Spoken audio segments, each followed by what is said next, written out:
શારદાજીની વહુ પૂજા સવારનો નાસ્તો આપીને પાછી રસોડા તરફ જઈ રહી હતી ત્યાં જ ડોરબેલ વાગી. દરવાજો ખોલતા સામે તેમની પાડોશી વિમલાજી ઊભી હતી. શારદાજીને નાસ્તો કરતા જોઈને વિમલાજી હસતા હસતા બોલ્યા, વાહ શારદાબેન, તમારી તો શું કિસ્મત છે. દીકરો અને વહુ બંને તમારું કેટલું ધ્યાન રાખે છે. અમને પૂછો તો અમારી વહુને તો એ પણ યાદ નથી રહેતું કે મેં નાસ્તો કર્યો છે કે નહીં. આ સાંભળીને શારદાજીના ચહેરા પર ગર્વની ઝલક આવી ગઈ. તેમણે વહુ તરફ જોતા કહ્યું, મારી વહુ ખરેખર બહુ સમજદાર છે. બધાનું બહુ ધ્યાન રાખે છે. સાસુના મોઢે વખાણ સાંભળીને પૂજાના હોઠ પર પણ હળવી મુસ્કાન આવી ગઈ અને તે કશું બોલ્યા વિના રસોડા તરફ ચાલી ગઈ. ડાયરીના પાના અને દિલની વાત. આખો દિવસ વીતી ગયા પછી સાંજે શારદાજી પોતાના રૂમમાં બેઠા ડાયરી લખી રહ્યા હતા. તેમનો દીકરો નીરજ સ્મિત કરતો અંદર આવ્યો અને બોલ્યો, માં, તમે પણ ને ખબર નહીં શું લખતા રહો છો. અરે, ક્યારેક આરામ પણ કરી લો. શારદાજીએ ડાયરી બંધ કરતા કહ્યું, અરે બેટા, આ લખવું જ તો મારો આરામ છે. નીરજે પાસે બેસીને પ્રેમથી પૂછ્યું, એમ તો માં, લખો છો શું તમે આ ડાયરીમાં? શારદાજી હસીને બોલ્યા, બસ બેટા, કેટલીક દિલની વાતો. આ લખ્યા પછી મને શાંતિ મળે છે. બધાને સંભળાવવા માટે નહીં, પણ હા, જ્યારે હું નહીં રહું ત્યારે આ ડાયરી મારી સૌથી મોટી યાદ બનશે. નીરજ ભાવુક થઈને બોલ્યો, માં, તમે આવી વાતો ન કરો. હું ઈચ્છું છું કે તમે હંમેશા મારી સાથે રહો. શારદાજીએ દીકરાનો હાથ પકડતા કહ્યું, અરે ગાંડા, માં, દીકરાનો સંબંધ તો શ્વાસોથી પણ આગળ ચાલે છે. તું જ્યાં રહીશ મને તારી પાસે જ શોધી શકીશ. નીરજે માથું ઝુકાવ્યું અને પછી ધીમેથી બોલ્યો, માં, હું જિંદગીમાં જે કંઈ પણ છું તમારી જ કારણે છું. તમે જ મારી સૌથી મોટી તાકાત છો. તેઓ વાતો કરી જ રહ્યા હતા કે તરત જ પૂજા રૂમમાં આવી અને નીરજ તરફ જોઈને થોડા ગુસ્સાથી બોલી, જો વાતો પૂરી થઈ ગઈ હોય તો ચાલો, ચા પકોડા તૈયાર છે. નીરજે કપાળ પર હાથ મારીને કહ્યું, અરે યાર, માફ કરજે. હું તો માને ચા પકોડા માટે કહેવાનું જ ભૂલી ગયો હતો. તું ચાલ, અમે હમણાં જ આવીએ છીએ. વહુના ગયા પછી શારદાજીએ હસતા હસતા દીકરાને કહ્યું, બેટા, તું પણ કમાલ કરે છે. આટલી વારથી બેઠો છે પણ જણાવ્યું નહીં. હવે જલ્દી ચાલ, નહીં તો વહુ નારાજ થઈ જશે. બંને મા દીકરા આંગણામાં આવ્યા. ચા અને ગરમાગરમ પકોડા ખાતા શારદાજીએ કહ્યું, વહુ, ખરેખર પકોડા તો બહુ સારા બન્યા છે. દિલ ખુશ થઈ ગયું. નીરજે પણ માની વાતમાં સૂર પુરાવ્યો. પૂજા હળવેથી હસી અને જમવાનું બનાવવામાં લાગી ગઈ. રાતની ખામોશી અને કડવી સચ્ચાઈ. રાત્રે જમ્યા પછી શારદાજી ટીવી પર ન્યૂઝ જોઈ રહ્યા હતા. નીરજ તેમની પાસે આવીને સોફા પર બેસી ગયો અને નારાજ થઈને બોલ્યો, માં, તમે દર વખતે આ ન્યૂઝ જ કેમ જોતા રહો છો? સિરિયલ કેમ નથી જોતા? શારદાજી હળવા સ્મિત સાથે બોલ્યા, સિરિયલમાં શું રાખ્યું છે બેટા? એ જ ઝઘડા, લડાઈઓ. દુનિયાના સમાચાર જોવા વધારે સારા લાગે છે. ત્યારે પૂજા પણ ત્યાં આવીને બેસી ગઈ અને બોલી, માજી, તમારા જેવી સમજદાર માં દરેક કોઈને નથી મળતી. તમે આ ઘરને જ નહીં પણ અમને પણ સંભાળી લીધા છે. શારદાજીની આંખોમાં ચમક આવી ગઈ.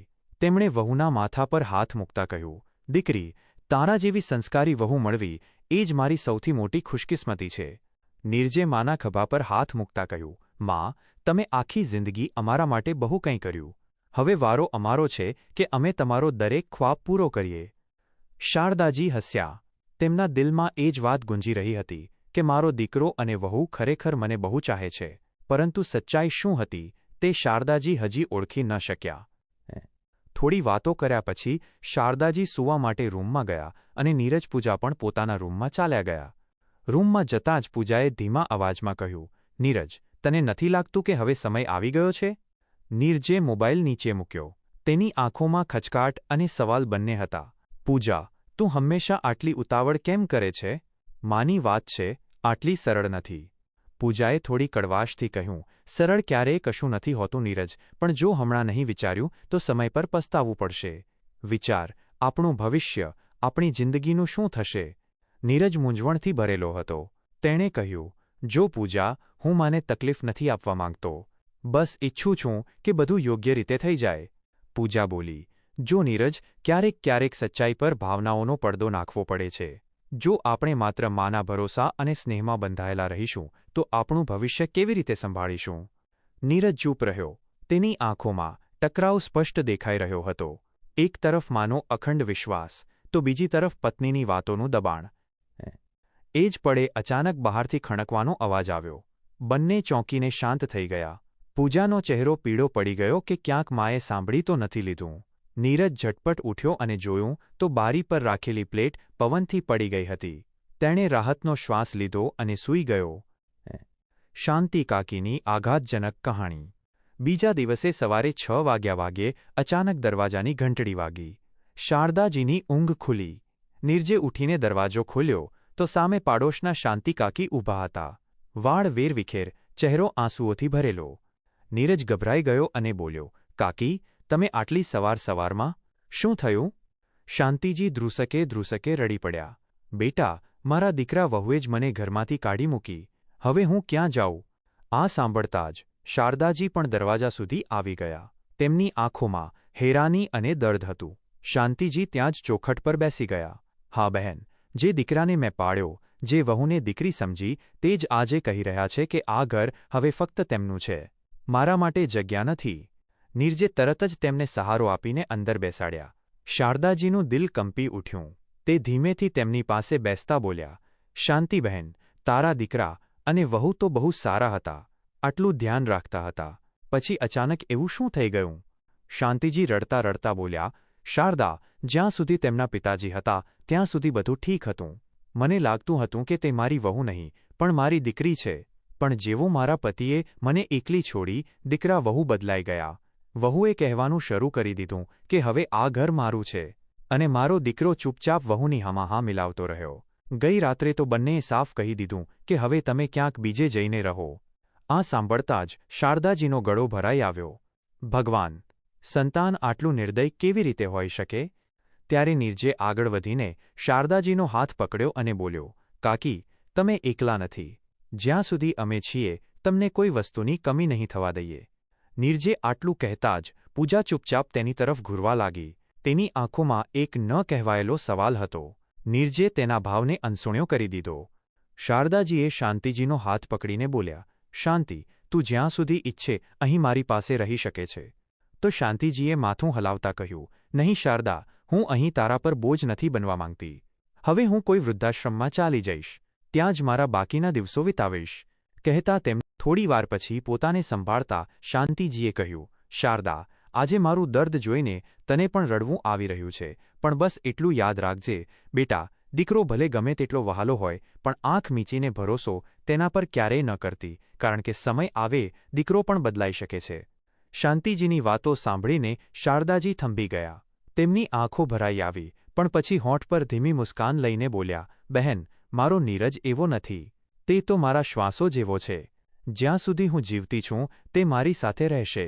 શાંતિજીએ ઊંડો શ્વાસ લીધો અને શારદાજી તરફ જોયું, જાણે કંઈક કહેવા માંગતા હોય પણ કહી ન શક્યા. પછી તેઓ ધીમે ધીમે ઊઠીને દરવાજા તરફ આગળ વધ્યા.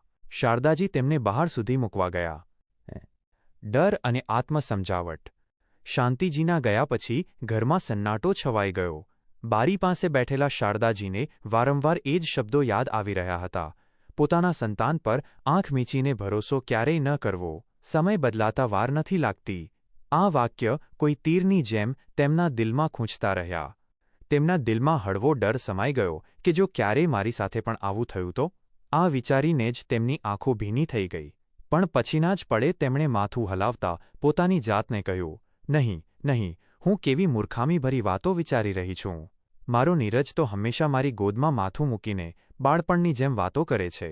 અને પૂજા, તે તો મને માં કહીને ગળે લગાવે છે.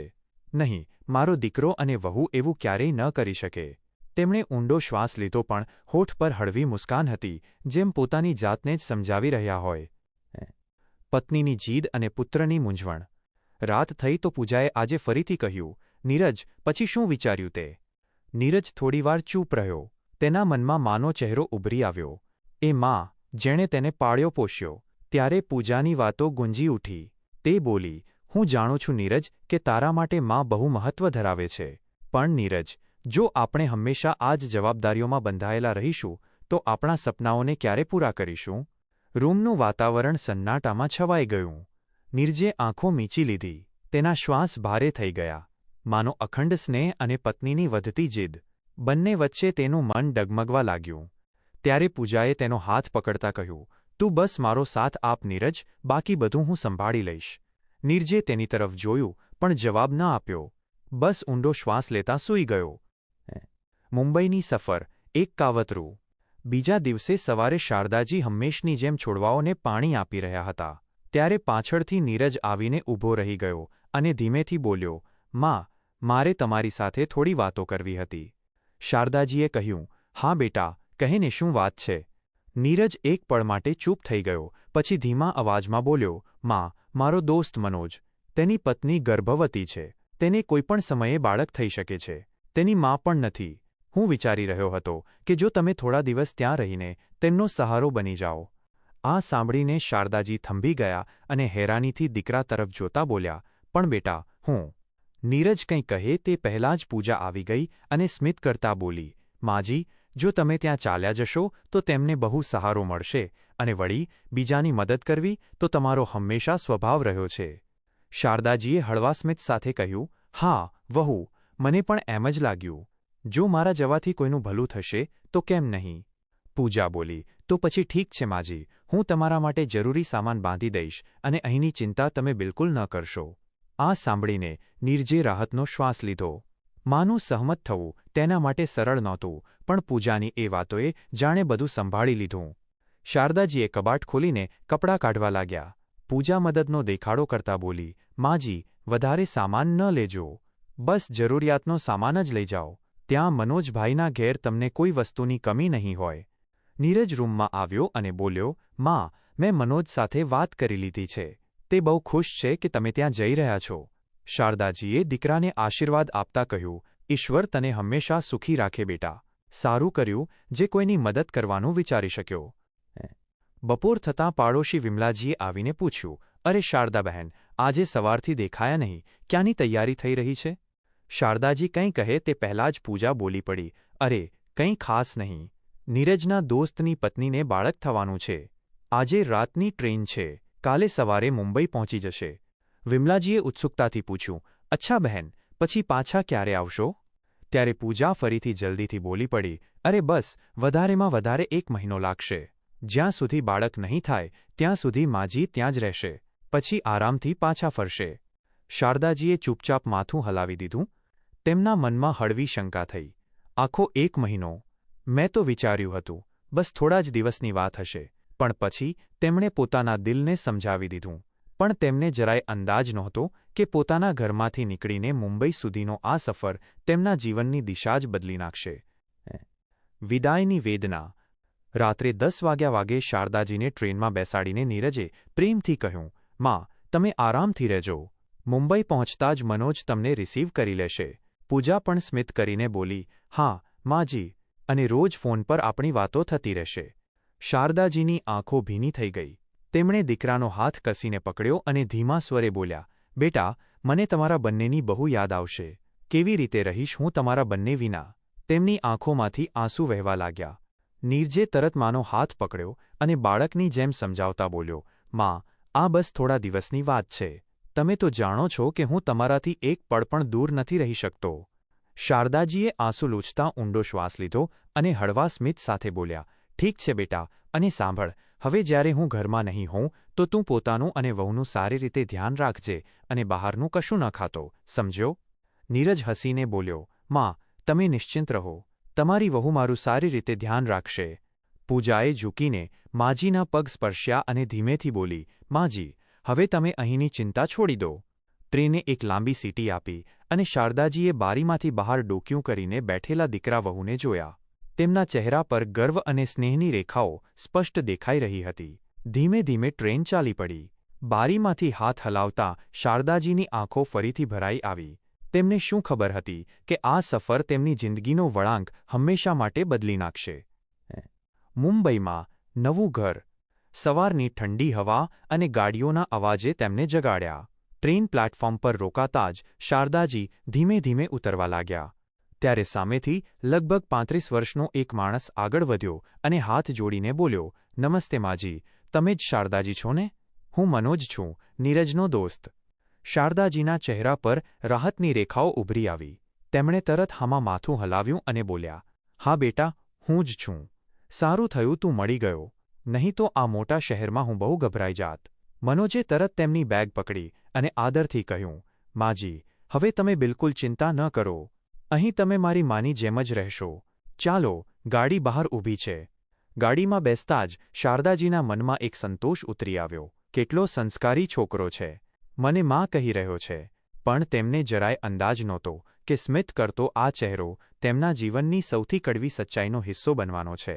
લગભગ અડધા કલાક પછી શારદાજી મનોજના ઘરે પહોંચ્યા તો બહાર કુંડામાં લાગેલા ફૂલ અને તુલસીનો છોડ જોઈને શારદાજીને બહુ સારું લાગ્યું. ત્યારે અંદરથી એક સ્ત્રી બહાર આવી. મનોજે તેનો પરિચય કરાવ્યો.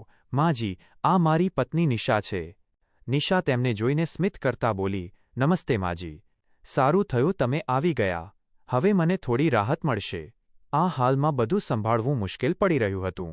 શારદાજીએ ભાવુક થઈને તેનું કપાળ પંપાળ્યું અને બોલ્યા, હવે તારે ચિંતા કરવાની કોઈ જરૂર નથી બેટા. હું આવી ગઈ છું ને. ત્યારે મનોજે એક રૂમ તરફ ઇશારો કરતા કહ્યું, માજી, આ રહ્યો તમારો રૂમ. ઉપરનો ભાગ ભાડે આપેલો છે એટલે મેં તમારા માટે નીચેનો રૂમ ખાલી કરાવ્યો છે. અને વળી, તમને સરળતા રહેશે. શારદાજીએ માથું હલાવીને હા ભરી દીધી. રૂમમાં એક જૂની ચારપાઈ અને કબાટ રાખેલા હતા. રૂમને જોઈને શારદાજીને થોડું અજીબ લાગ્યું. પછી વિચાર્યું, મારે ક્યાં હંમેશા માટે રહેવાનું છે. ત્યારે નિશાએ ખુરશી તરફ ઇશારો કર્યો. માજી, તમે બેસો. હું તમારા માટે ચા બનાવી લાવું છું. થાકેલા શારદાજી ખુરશી પર બેસી ગયા. તેમના ચહેરા પર શાંતિ હતી, પણ તેમને શું ખબર હતી કે આ શાંતિ થોડા દિવસોની મહેમાન છે. થોડીવાર પછી નિશા ચા અને બિસ્કિટ લઈને આવી અને બોલી, થોડીવારમાં મનોજ બહારથી છોલે ભટુરે લઈ આવશે. શારદાજી હળવી હેરાની સાથે બોલ્યા, અરે બેટા, છોલે ભટુરે મંગાવવાની શું જરૂર છે? ઘરમાં એટલું બધું છે, બનાવી લઈશું. ત્યારે મનોજ રૂમમાં આવ્યો અને બોલ્યો, નહીં માજી, એ તો ખરેખર નિશાની તબિયત ઠીક નથી રહેતી. 8મો મહિનો ચાલી રહ્યો છે. ડોક્ટરે કહ્યું છે કે તેને વધારે આરામ જોઈએ. એટલે આજકાલ હું બહારથી જ ખાવાનું લાવું છું. શારદાજીનું દિલ ભરાઈ આવ્યું. તેમણે કહ્યું, બેટા, તારે બહારથી કશું પણ લાવવાની જરૂર નથી. હવે હું આવી ગઈ છું ને, ખાવાનું હું પોતે બનાવીશ. તું બિલકુલ ચિંતા છોડી દે. શારદાજીના શબ્દોમાં સાચી મમતા હતી. ત્યારે મનોજે હળવી નજર નિશા પર નાખી અને હસ્યો. પણ એ મુસ્કાન પાછળ છુપાયેલા અર્થ શારદાજી વાંચી ન શક્યા. નીરજ અને પૂજાનો સ્વાર્થ. અહીં પૂજાની ખુશીનો તો જાણે કોઈ ઠેકાણો જ નહોતો. તે નીરજને બોલી, નીરજ, ખરેખર મેં વિચાર્યું પણ નહોતું કે આ બધું આટલી સરળતાથી થઈ જશે. હવે જો માજીનો એ રૂમ ભાડે ચઢાવી દઈશું તો આપણને કેટલો ફાયદો થશે. દર મહિને કેટલું સારું ભાડું મળશે. તેની વાતો સાંભળતા જ નીરજ ઊંડા વિચારમાં ડૂબી ગયો. મનની અંદર એક અવાજ ઉઠ્યો, શું મેં ખરેખર ઠીક કર્યું? તેના ચહેરા પર ઉઠતા સવાલ પૂજાથી છુપાયા નહીં. તે બોલી, હવે આટલું ન વિચાર. જો આપણે પણ તો આપણી જિંદગી સુધારવાની છે. અને વળી, માજી ત્યાં આરામથી છે. પત્નીની વાતો સાંભળીને નીરજ પણ તેની વાતોમાં આવી ગયો અને બોલ્યો, તું એક કામ કરજે. થોડા પૈસા બેંકમાંથી કાઢીને લઈ આવજે. ઘણા દિવસોથી દિલ ખોલીને આનંદ નથી લીધો. આટલું કહીને નીરજ મોટેથી હસવા લાગ્યો. હવે તે બંને પોતાની જિંદગીની મોજ માણવા લાગ્યા અને ત્યાં બીજી તરફ તેમની મા શારદાજી મનોજના ઘેર નોકરાણીની જેમ કામમાં લાગી ગયા. બીજા દિવસે સવારે 9 વાગે શારદાજી ગરમાગરમ પરાઠા બનાવી રહ્યા હતા અને નિશા હજી પથારીમાં સૂતી હતી. મનોજ અંદર આવ્યો અને હસીને નિશાને બોલ્યો, જોયું, મેં કહ્યું હતું ને કે જો તે આવી જશે તો તારે કશું કરવાની જરૂર નહીં પડે. નિશાએ પડખું ફરતા ધીમા સ્વરે કહ્યું, ખરેખર તમે બિલકુલ સાચું કહી રહ્યા હતા. હવે તો લાગી રહ્યું છે જેમ ઘરમાં નવો પ્રાણ આવી ગયો હોય. નાસ્તો કરતા નિશા હસીને બોલી, માજી, તમે તો કમાલ જ કરી દીધો. આટલા દિવસો પછી ઘરમાં અસલી સ્વાદ આવ્યો છે. મનોજે પણ કહ્યું, સાચું કહું માજી, તમે આવી ગયા તો અમને શાંતિ મળી ગઈ. હવે લાગે છે ઘરમાં કોઈ પોતાનું છે જે દરેક વસ્તુ સંભાળી લેશે. શારદાજીના ચહેરા પર સંતોષની ચમક હતી. તેમને લાગ્યું, ગુણિયા કેટલો પ્રેમ કરે છે બંને મને. બિલકુલ મારા દીકરા વહુની જેમ. તારકચિહ્ન પણ હજી તે આ બધાથી અજાણ હતી. અધૂરો કોલ અને અપમાન. થોડા દિવસ આ રીતે વીતી ગયા. એક દિવસ બપોરે શારદાજી ખાવાનું બનાવી રહ્યા હતા. ત્યારે મનોજનો ફોન ગુંજ્યો. બીજી તરફ નીરજ હતો. મનોજ, હા નીરજ, બધું ઠીક છે. તારી માં હજી રસોડામાં ખાવાનું બનાવી રહી છે. ઈચ્છે તો વાત કરાવી દઉં? ત્યારે જ રસોડામાંથી લોટવાળા હાથે લૂછતી શારદાજી દોડી આવ્યા. તેમણે ફોન ઝટપટ હાથમાં લીધો અને ધ્રુજતા અવાજમાં બોલ્યા, નીરજ બેટા, કેવો છે તું? અને વહુ કેવી છે? માનો અવાજ સાંભળતા જ નીરજની આંખો થોડી ભરાઈ આવી. પછી ધીમેથી બોલ્યો, બધું ઠીક છે માં, તમે કેમ છો? શારદાજીએ પોતાના આંસુઓને આંખોમાં જ રોકી લીધા અને ચહેરા પર બનાવટી મુસ્કાન લાવતા બોલ્યા, તારી માને શું થશે બેટા, હું બિલકુલ સારી છું. શારદાજી કંઈક બીજું કહેવા માંગતા હતા, પણ ત્યારે જ અચાનક કોલ કટ થઈ ગયો. હેલો, હેલો, શારદાજી વારંવાર પોકારતા રહી ગયા. ત્યારે મનોજે ફોન હાથમાંથી ખેંચી લીધો અને બોલ્યો, માજી, ફોન કટ થઈ ગયો છે અને આગલી વાર ફોન લેતા પહેલાં હાથ ધોઈ લેજો. આખો ફોન ગંદો કરી દીધો તમે. આ કહીને તે રૂમમાંથી બહાર ચાલી ગયો. નિશાએ વાત સંભાળતા કહ્યું, માજી, ખોટું ન લગાડતા. મનોજ પોતાના ફોનને મને પણ અડવા નથી દેતો. તેની આદત જ એવી છે. શારદાજીએ ધીમી મુસ્કાન સાથે કહ્યું, નહીં બેટા, એમાં ખોટું શું માનવું? હું સમજું છું. પણ અંદર જ અંદર તેમનું દિલ કોઈ અનકહી પીડાથી ભરાઈ ગયું. સોનાનું પિંજરું. ધીમે ધીમે દિવસો એમ જ વીતવા લાગ્યા અને હવે તો રોજ મનોજ અને નિશા શારદાજી સાથે એવો વ્યવહાર કરવા લાગ્યા હતા જાણે તે કોઈ નોકરાણી હોય. શારદાજીને આ વાત બિલકુલ સમજાઈ નહોતી રહી. કેટલાય દિવસો વીતી ચૂક્યા હતા અને તેમની નીરજ સાથે પણ કોઈ વાત થઈ નહોતી. જ્યારે પણ તે પોતાના દીકરા વહુ સાથે વાત કરવાનું કહેતા તો મનોજ કોઈને કોઈ બહાનું બનાવીને વાત ટાળી દેતો. અહીં સુધી કે તેમને ઘરની બહાર પણ નહોતા જવા દેતા. એ ઘર હવે ઘર ન રહેતા શારદાજી માટે એક પિંજરું બની ગયું હતું. ઘરે જવાનો ઇનકાર. બીજા દિવસે નિશા આરામથી સોફા પર બેસીને ટીવી જોઈ રહી હતી. ત્યારે શારદાજી આવ્યા અને બોલ્યા, નિશા બેટા, મેં બધા કામ પતાવી દીધા છે. જરા આજે હું મારા ઘેર જઈશ અને કાલે જ પાછી આવી જઈશ. આ સાંભળીને નિશા એકદમ ચોંકીને બોલી, કેમ, ઘેર કેમ જવું છે તમારે? શારદાજીએ ધીમા અને શાંત સ્વરે જવાબ આપ્યો, અરે, કેટલાય દિવસો થઈ ગયા છે. પોતાના ઘેર નથી ગઈ. દીકરાને જોઈશ તો થોડી શાંતિ મળશે. આ સાંભળીને નિશા અચાનક ગભરાઈ ગઈ અને મોટા અવાજમાં મનોજને પોકારવા લાગી. મનોજ બહાર આવ્યો. મનોજ, માજી, તમે ઘેર નથી જઈ શકતા. આ સાંભળતા જ શારદાજી એકદમ થંભી ગયા. શું મતલબ છે તારો? હું મારા ઘેર કેમ નથી જઈ શકતી? ત્યારે મનોજે તરત હસીને વાત સંભાળવાની કોશિશ કરી. અરે માજી, મારો મતલબ છે કે હજી નિશાની ડિલિવરી ડેટ બહુ નજીક છે. કોઈપણ દિવસે અમારે હોસ્પિટલ લઈ જવી પડી શકે છે. એવામાં જો તમે ચાલ્યા જશો તો અમે કેવી રીતે મેનેજ કરીશું? શારદાજીએ તરત જવાબ આપ્યો, અરે, હું હમણાં જઈશ અને કાલે પાછી આવી જઈશ. બસ એક જ દિવસની તો વાત છે. પણ માજી, જો નિશાને આજે રાત્રે જ હોસ્પિટલ લઈ જવી પડી તો હું એકલો કેવી રીતે સંભાળીશ? તમારું હોવું બહુ જરૂરી છે. પ્લીઝ રોકાઈ જાઓ ને માજી. શારદાજી આગળ કશું ન કહી શક્યા. તે ચૂપચાપ નિરાશા સાથે પોતાના રૂમ તરફ ચાલી ગયા. તેમના ગયા પછી મનોજ અને નિશાએ રાહતનો શ્વાસ લેતા કહ્યું, આજે તો બચી ગયા નહીં તો બહુ નુકસાન થઈ જાત. ચોંકાવનારી સચ્ચાઈ. રાતના સવારે 10 વાગે શારદાજી પથારીમાંથી ઉઠ્યા અને મનોજ અને નિશાના રૂમ તરફ આગળ વધવા લાગ્યા. તેમણે નક્કી કરી લીધું હતું કે આ વખતે તો સાફ સાફ કહી જ દઈશ કે હું કાલે ઘેર જઈ રહી છું. આ વિચારતા તે હળવા પગલે તેમના રૂમ તરફ વધી રહ્યા હતા કે ત્યારે તેમને કંઈક અવાજો સંભળાયા. મનોજ અને નિશા બંને મોટા અવાજમાં કોઈ વાત પર દલીલ કરી રહ્યા હતા. શારદાજી ત્યાં જ રોકાઈ ગયા. તેમને સાફ સંભળાઈ રહ્યું હતું કે તે બંને તેમના વિશે જ કંઈક વાતો કરી રહ્યા હતા. ત્યારે શારદાજીએ કંઈક એવું સાંભળ્યું કે તેમના પગ નીચેથી જમીન ખસી ગઈ. તેમની આંખોમાંથી આંસુ વહેવા લાગ્યા અને દિલ એકદમ કંપી ઉઠ્યું. તે ધ્રુજતા પગલે પાછળ ફર્યા અને ઝડપથી પોતાના રૂમ તરફ ચાલી ગયા. તેમના કાનોમાં વારંવાર એ જ શબ્દો ગુંજી રહ્યા હતા જે થોડીવાર પહેલાં નિશાએ કહ્યા હતા. શું, બીજા પૈસા કેમ માંગી રહ્યો છે નીરજ? તેને 1 લાખ રૂપિયા તો આપ્યા છે. તેને માજી માટે પૂરા 1 લાખ રૂપિયા આપ્યા છે. ત્યારે મનોજ પણ ગુસ્સામાં બોલ્યો, ખબર નહીં, પણ હવે આપણે કશું નથી કરી શકતા.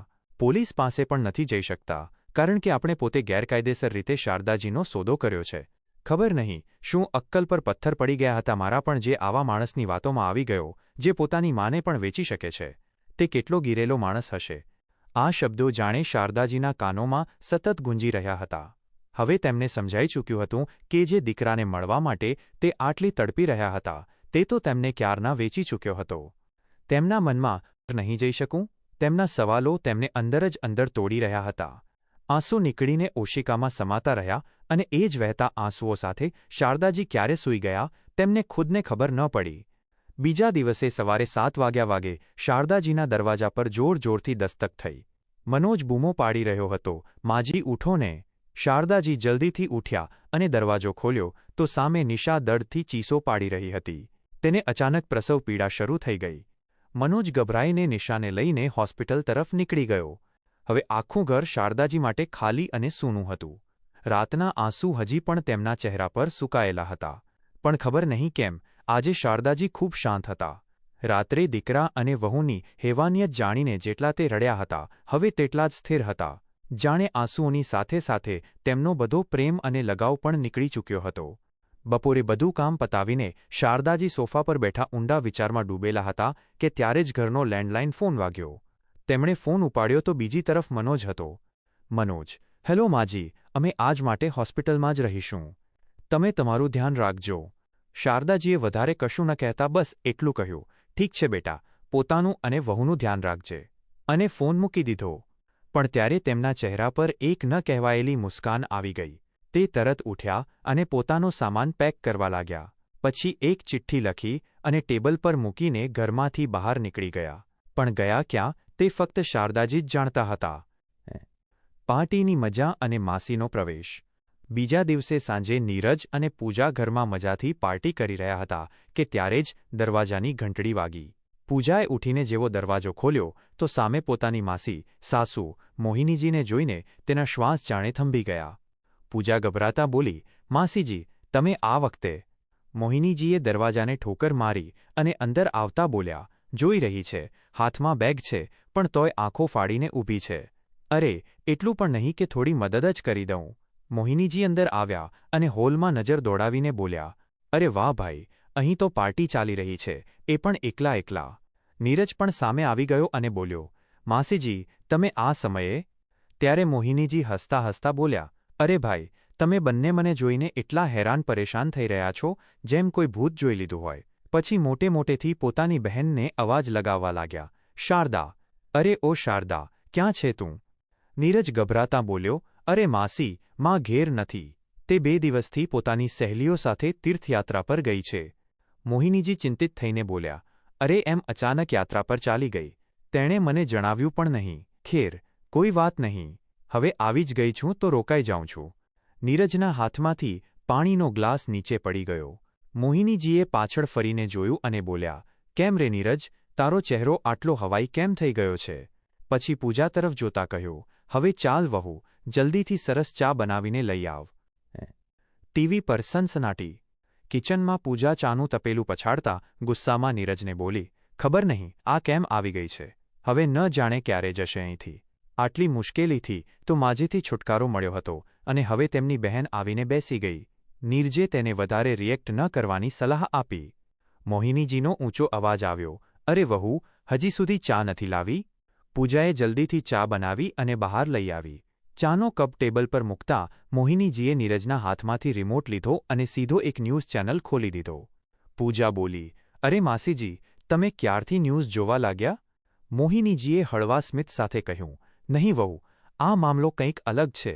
જરા ઊભી રહે, મને આખું જોવા દે. કહેતા મોહિનીજીએ ટીવીનો અવાજ અચાનક તેજ કરી દીધો.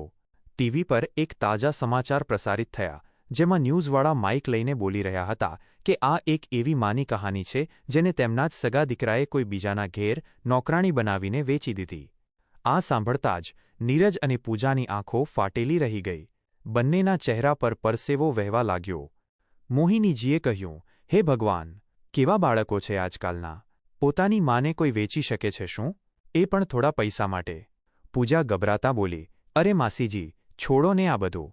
આવા સમાચાર તો રોજ આવતા રહે છે. મોહિનીજી હસ્યા અને બોલ્યા, નહીં વહુ, આ મામલો કંઈક અલગ છે. આગળ જુઓ, હવે આ લોકો તેમના દીકરા વહુને મળાવવાના છે. આ સાંભળીને બંનેના પગ અચાનક થંભી ગયા. ન્યૂઝ ચેનલવાળાનો અવાજ ગુંજી રહ્યો હતો, હું સાહિલ, કેમેરામેન મોહિતની સાથે એ જગ્યાએ જઈ રહ્યો છું જ્યાં એ દીકરા વહુ રહે છે જે પોતાની માને વેચી દીધા પછી એશો આરામની જિંદગી જીવી રહ્યા છે. મોહિનીજીએ ચોંકતા કહ્યું, અરે નીરજ, આ તો આપણો જ મોહલ્લો લાગી રહ્યો છે. નીરજ અને પૂજાના શ્વાસ થંભી ગયા. એ જ પળે તેમના ઘરના દરવાજા પર જોરથી દસ્તક થઈ.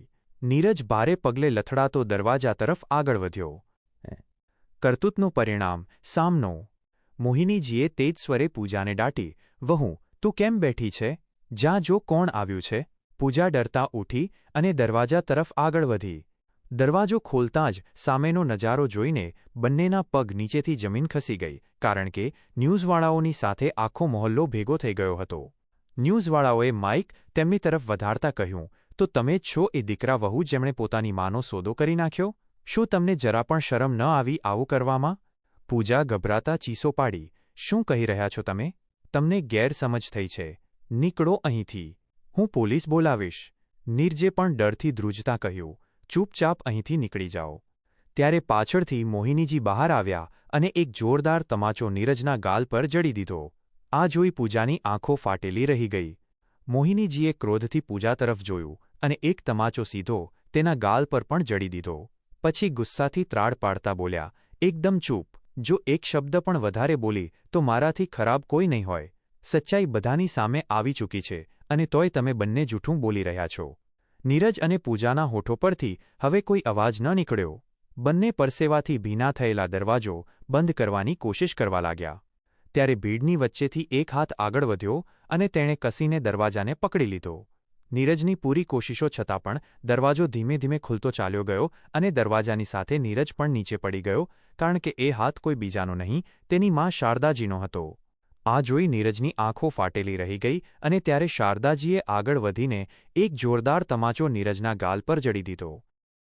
પણ તે આગળ કંઈ બોલી શકતો તે પહેલાં જ શારદાજી ગુસ્સામાં બોલ્યા, ખબરદાર, જો તું મને મા કહીને બોલાવ્યો તો તારા જેવા દીકરા પર શરમ આવે છે મને કે મેં તને મારી કુખે જન્મ આપ્યો. શારદાજીની દરેક વાત જાણે આખા મોહલ્લાના લોકોને હલાવી રહી હતી. નીરજ અને પૂજા બંને હાથ જોડીને આજીજી કરતાં માફી માંગવા લાગ્યા. ત્યારે પોલીસની ગાડી આવીને ઊભી રહી અને સાયરનના અવાજે આખા માહોલને ડરામણો બનાવી દીધો. પોલીસ ઇન્સ્પેક્ટરે કડક અવાજમાં આદેશ આપ્યો, નીરજ અને પૂજા, તમને બંનેને ગિરફ્તાર કરવામાં આવે છે. આ સાંભળીને પૂજા ચીસો પાડવા લાગી, નહીં, નહીં, મેં કશું નથી કર્યું. મને છોડી દો. તે ભાગવાની કોશિશ કરી, પણ મોહિનીજીએ તેનો હાથ પકડી લીધો. નીરજે એક નજર પોતાની મા શારદાજી તરફ જોયું, પણ શારદાજીએ મોં ફેરવી લીધું. આ જોઈ નીરજની આંખોમાંથી આંસુ વહેવા લાગ્યા અને તે વિરોધ કર્યા વિના શાંતિથી પોલીસની સાથે ચાલ્યો ગયો. જો કે પૂજા સતત ચીસો પાડતી રહી, છોડો, મેં કશું નથી કર્યું. ભીડનો ગુસ્સો ચરમસીમા પર હતો. લોકો બૂમો પાડી રહ્યા હતા, લઈ જાઓ એમને, જેલમાં જ સડવા દો. શાંતિની ઈચ્છા અને રિપોર્ટનો અંત. તેમના ગયા પછી ઘરની બહારનું વાતાવરણ ધીમે ધીમે શાંત થવા લાગ્યું. શારદાજીએ હાથ જોડીને રિપોર્ટર સાહિલને કહ્યું, બેટા, હવે તું અહીંથી ચાલ્યો જા. મને હવે તમાશો નથી જોઈતો. હું બસ હવે શાંતિ ઈચ્છું છું. સાહિલે તેમની લાગણીઓને સમજી. કેમેરા તરફ જોતાં તેણે શાંત સ્વરે કહ્યું, મિત્રો, આજની લાઈવ રિપોર્ટ અહીં સમાપ્ત થાય છે. યાદ રાખજો, માના આંસુઓનો સોદો કરનાર ક્યારેય ચેનથી જીવી શકતો નથી. અને કેમેરો બંધ થઈ ગયો. થોડી જ વારમાં ભીડ પણ વિખેરાઈ ગઈ. હવે ઘરમાં ફક્ત શારદાજી અને તેમની બહેન મોહિનીજી હતા અને બંને ચૂપચાપ સોફા પર બેસીને વાતો કરી રહ્યા હતા. મોહિનીજીનો પ્લાન અને માની મમતા. દોસ્તો, ખરેખર આ આખો પ્લાન મોહિનીજીનો જ હતો. શારદાજીએ મનોજનું ઘર છોડ્યું ત્યારે તે સીધી પોતાની બહેન મોહિનીજીના ઘેર ગઈ હતી. ત્યાં જ તેમણે બધી તરકીબ વિચારી અને નીરજ જેવા ગુનેગારોને સજા અપાવવાનું નક્કી કર્યું. મોહિનીજીએ ન્યૂઝવાળાઓ સાથે વાત કરી અને આખી વાત જણાવી, જેથી તેઓ સહમત થઈ ગયા. મોહિનીજીએ શારદાજીનો હાથ પકડીને પૂછ્યું, પણ શારદા, હજી પણ હું તારી આંખોમાં એ મમતા જોઈ રહી છું. તને દુઃખ થઈ રહ્યું છે ને? શારદાજીની આંખોમાંથી આંસુ ટપકી પડ્યા. તેમણે તૂટેલા અવાજમાં કહ્યું, હા બહેન, દીકરો ભલે ગમે તેટલો ગુનેગાર હોય, માનું દિલ તેને તકલીફમાં જોઈ નથી શકતું. મારું મન રડી રહ્યું છે, પણ સચ્ચાઈ એ પણ છે કે આવા દીકરા માટે આંસુ પણ બેકાર છે. આટલું કહીને શારદાજી થાકીને ત્યાં જ સોફા પર સૂઈ ગયા અને ઊંઘી ગયા. મનોજ અને નિશાને ચિઠ્ઠી. બીજી તરફ નિશાને બાળક નહોતું થયું અને તેમને 2 દિવસ પછી ફરીથી આવવા માટે કહ્યું હતું. એટલે મનોજ અને નિશા ઘેર આવ્યા. દરવાજો બંધ જોઈને મનોજે હેરાનીથી કહ્યું, દરવાજો બંધ છે. ક્યાંક ડોસી ભાગી તો નથી ગઈ? પૂજાએ શાંતિથી કહ્યું, અરે ભાગીને જશે, પણ ક્યાં? કદાચ ફરીથી નીરજ પાસે જ ગઈ હશે. હા, અને જો નહીં આવી તો નીરજ લઈ જાવશે. બંનેએ ચાવીથી દરવાજો ખોલ્યો. ઘરની અંદર ઘેરો સન્નાટો હતો. નિશા સોફા પર સૂઈ ગઈ. મનોજ બેઠો હતો ત્યારે તેની નજર ટેબલ પર રાખેલી ચિઠ્ઠી પર ગઈ. અરે નિશા, લાગે છે આ ચિઠ્ઠી તો માજીએ જ લખી હશે. તેણે ચિઠ્ઠી ઉઠાવી અને વાંચવાનું શરૂ કર્યું. મનોજ અને નિશા, હું આ ઘરમાંથી જઈ રહી છું. મને બધું ખબર પડી ગઈ છે કે નીરજે મને અહીં કેમ મોકલી. તેની કરતૂતનો પાઠ હું તેને જરૂર શીખવીશ અને હવે આ ઘરમાં ક્યારેય પાછી નહીં આવું. મનોજ, તું જાણે છે કે ઇન્સાનનો સોદો કરવો એક કાયદાકીય ગુનો છે. પણ તું ચિંતા ન કરતો. હું તારી વિરુદ્ધ કોઈ ફરિયાદ નહીં કરું. મને ખબર છે આ સમયે નિશાને તારી જરૂર છે, એટલે બહેતર એ જ રહેશે કે તું તારા પરિવારનું ધ્યાન રાખ. ચિઠ્ઠી વાંચતા જ હોલમાં ઘેરો સન્નાટો છવાઈ ગયો. મનોજ અને નિશાની આંખોમાંથી પસ્તાવાના આંસુ વહેવા લાગ્યા. મનોજ ધીમેથી નિશા પાસે બેઠો અને બોલ્યો, નિશા, આપણે ખરેખર બહુ ખોટું કર્યું છે. પણ હવે હું કસમ ખાઉં છું કે મારી ભૂલોનું પ્રાયશ્ચિત કરવા માટે મને જે સજા ભોગવવી પડશે તે હું ભોગવીશ. આજે એક માની લખેલી નાની સરખી ચિઠ્ઠીએ તે બંનેના જીવનને હંમેશા માટે બદલી નાખ્યું.